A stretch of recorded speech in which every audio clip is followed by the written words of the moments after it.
Hello everyone, and welcome to Tap English. My name is Sarah. And I'm Diego. How are you doing today, Sarah? I'm doing great, thank you.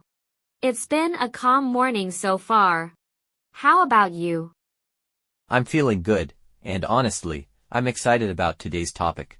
Same here. Today we're talking about something that touches all of us, our daily routines. Exactly. From the moment we wake up to the moment we fall asleep, we all follow little habits that shape our day. So today, we're going to share our own routines morning, afternoon, and evening, and along the way, we'll slow down and highlight some useful vocabulary you can use to talk about your own day. So sit back, relax, and let's get into it. Let's start with mornings. Diego, what time do you usually wake up? I wake up around 6:30. My job requires me to start early, so I don't really have a choice. 6:30. That's early. It is, but I've gotten used to it. The first thing I do is drink a glass of water to hydrate. Then I brush my teeth and wash my face. It really sets the tone for the rest of the day. That's a great habit. I wake up a bit later, usually around 7. I take a moment to stretch before I even get out of bed. It's a gentle way to start the day, and it helps me feel more alert. That sounds nice. Do you have breakfast right away? Not right away. After I get up, I like to have a light breakfast, something like oatmeal or toast. Just enough to get my energy up before I start working. Breakfast is essential for me too. I usually go for eggs with toast, or sometimes I mix it up with a smoothie. A smoothie sounds refreshing. After breakfast, what's next for you? I take a few minutes to check my emails and review my to-do list, so I know what's on the agenda for the day. I do something similar. I check my calendar and make sure I'm ready. Before I start my first task, it's always nice to feel organized before jumping into things. Absolutely. Having that calm, organized start really makes a difference for the rest of the day. It really does.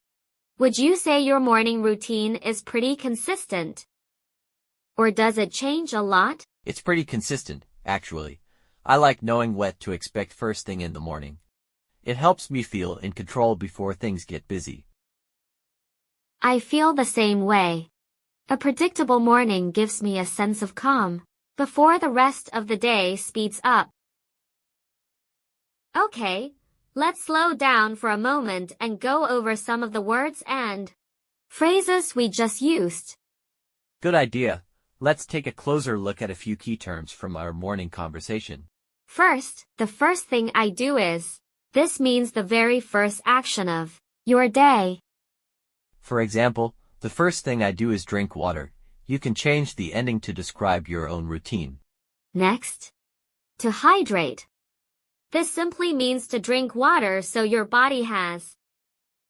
I hydrate first thing in the morning, a simple, healthy habit. Then we have sets the tone. This is a nice expression that means something decides the mood or feeling for what comes after. A good breakfast sets the tone for the day. In other words, it shapes how the rest of your day feels. We also used light breakfast, meaning a small, simple meal not too heavy. And get my energy up, which means to give yourself more energy, usually with food. Another useful one. Review my to-do list. Review means to look at something again carefully. A to-do list is a list of tasks you plan to complete. I review my to-do list every morning, very common in daily conversation. Last one for this section. Consistent. This means something that stays the same or happens the same way regularly.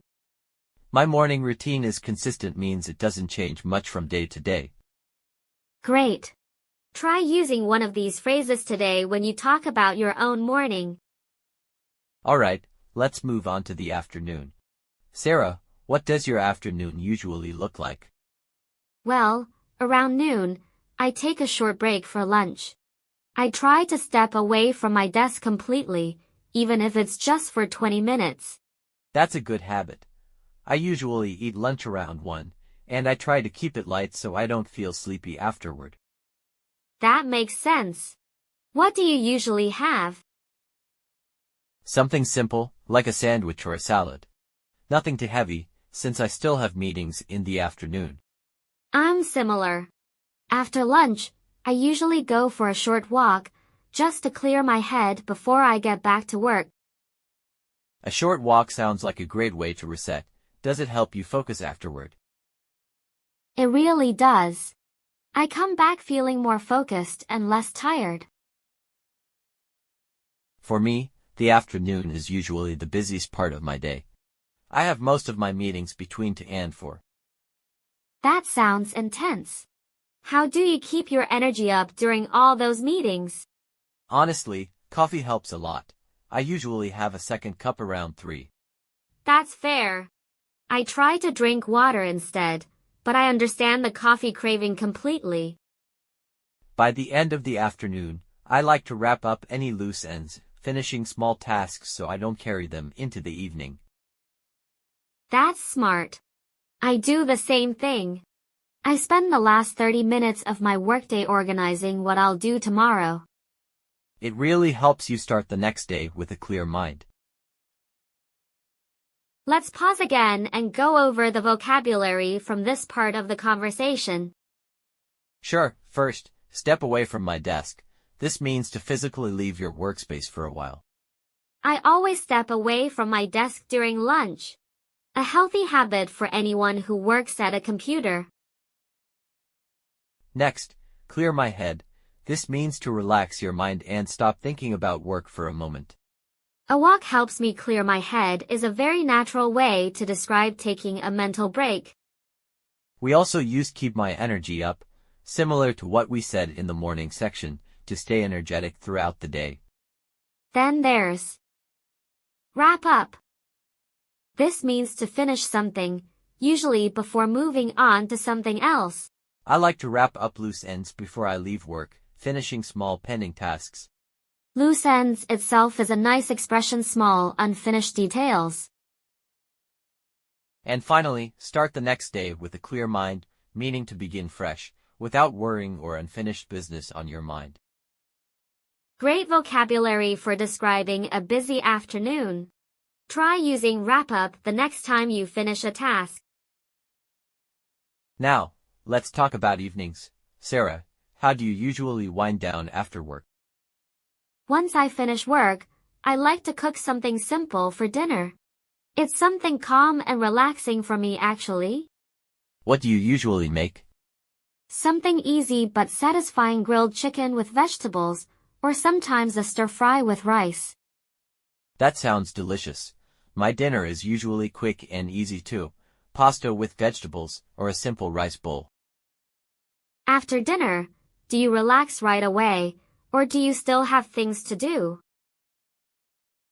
I usually relax right away.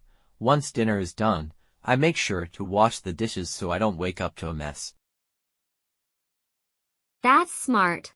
I do the same. A clean kitchen really helps me relax before bed. After that, I usually wind down with a show or some music. Nothing too exciting, just something calm. I like to read a book or have a cup of tea before bed. I try to avoid screens, so I can fall asleep more easily. That's a great habit. Screens can really keep your mind active when you're trying to relax. Exactly. What time do you usually go to bed? I try to get to bed around 10, so I'm well rested for the next morning. I stick to a similar bedtime, around 10:30. A consistent bedtime really makes a difference in how I feel the next day. Completely agree. Our evenings might look a little different, but the goal is the same, winding down and getting ready for a good night's sleep.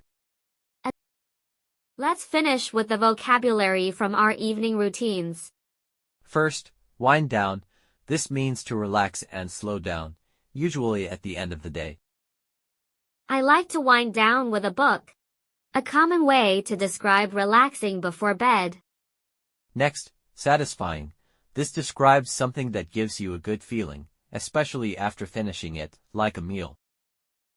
A satisfying dinner is one that makes you feel full and happy, not just full.